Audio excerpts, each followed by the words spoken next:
Hello everyone. তো আমি এই গেটের সামনে বসেছিলাম আর বাইরে বৃষ্টি দেখছিলাম, বৃষ্টি হচ্ছে প্রচণ্ড আর মেঘও করে আছে এখনও।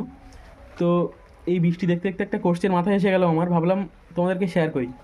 কোশ্চেনটা হলো যে বৃষ্টির যে ফোঁটাটা পড়ছে, যদি 20 তলা বিল্ডিংয়ের উপরে কেউ একজন দাঁড়িয়ে থাকে, তো তার গায়ে এই বৃষ্টির ফোঁটাটা যত জোরে পড়বে, আমি যদি মেঝেতে বা রাস্তায় থাকি বা উঠোনে থাকি, তো আমার গায়েও বৃষ্টির ফোঁটাটা সেম গতিতেই পড়ে। এর কারণটা কী? বৃষ্টির ফোঁটা যে নিচে আছে তার গায়ে তো বেশি জোরে পড়ার কথা, বেশি গতিতে পড়ার কথা, আর যে 20 তলা বিল্ডিংয়ের উপরে আছে তার গায়ে কম গতিতে পড়ার কথা, কিন্তু সেম গতিতে কেন হয়?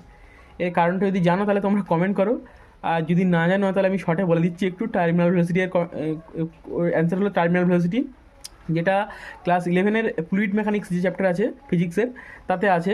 এটা কেমন হয় আমি একটু শর্টে বলে দিচ্ছি। যখন বৃষ্টিটা ওপর থেকে নিচের দিকে পড়ে, তখন ওর প্রচুর ভেলোসিটি থাকে। বৃষ্টিটার নিচের দিকে যখন পড়ে তখন বৃষ্টির প্রচুর ভেলোসিটি থাকে, কিন্তু কিছুটা আসার পরে উপরের দিকে কিছু এয়ার রেজিস্ট্যান্স কাজ করে, যার ফলে বৃষ্টির ভেলোসিটি কমে যায় আর গিয়ে কনস্ট্যান্ট হয়ে যায়। কমে যায় বলতে একটা কনস্ট্যান্ট ভেলোসিটি হয়ে যায়, সেখান থেকে বৃষ্টিটা সেম গতিতে পড়ে। যেমন জলের ক্ষেত্রেও ধরো আমাদের একটা গোল বল আছে যার রেডিয়াস আর, যদি একটা বড় পুকুরের মধ্যে আমি বলটা যদি ফেলি এইভাবে, তাহলে নিচের দিকে যখন যাবে প্রথমে তো ভেলোসিটি বেশি থাকবে, কারণ নিচের দিকে এমজি কাজ করছে, কিন্তু ওপরের দিকে একটা ফোর্স কাজ করছে যেটা হচ্ছে বয়ান্সি ফোর্স, যার এ হয় ভি রো জি সংজ্ঞা।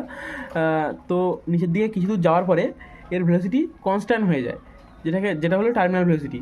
কিছু দূর গিয়ে সে সেম ভেলোসিটির নিচে যায়, যেটা হলো টার্মিনাল ভেলোসিটি, যার ফর্মুলা হচ্ছে 2/9 g r square rho solid minus rho liquid by eta. তো এইসব জানার দরকার নেই। আমার সিম্পল কোশ্চেন ছিল যে বৃষ্টির ফোঁটাটা কেন সেম ভেলোসিটিতে পড়ে, তার কারণ হচ্ছে যে টার্মিনাল ভেলোসিটি।